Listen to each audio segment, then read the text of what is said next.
The four main diseases caused by asbestos are mesothelioma, lung cancer, asbestosis and pleural plaque.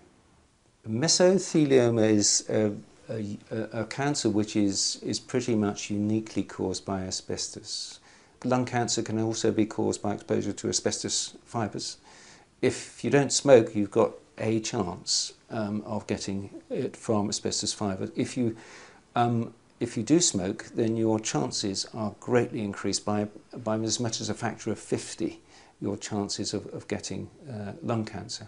What has happened over the last 30 years, it's people in the trades, the people that will be coming across, will be doing building work, people in IT who will be chasing communications cables through, people who are in sign writing industry, putting signs up. Anybody that's going into a building and is likely to go into a material and break it up by screwing, drilling or smashing into it.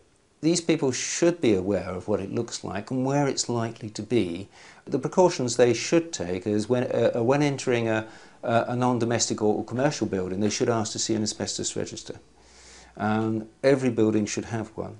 It is possible for asbestos to be present in a building that's not on the register. It shouldn't be, but it is possible. So proceeding with precaution, knowing what asbestos looks like, is now part of the asbestos regulation, in as much as people who are likely to come against asbestos must now be trained for asbestos awareness. It's generally accepted that even one fibre can cause one of the diseases, and this is why we have to take the precautions that we do. But generally speaking, it's the reoccurring exposure to asbestos that is the far greater danger.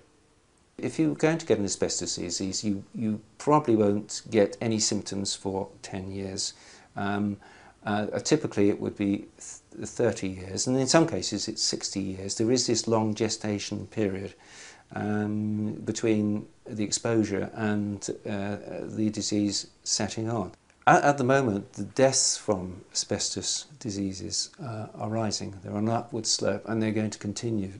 Because of this gestation period, they're going to continue. It's the most serious disease that the Health and Safety Executive has to deal with, the most prevalent.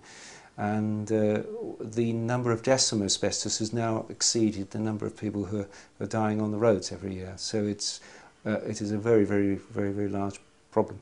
For more information, visit www.nhs.uk.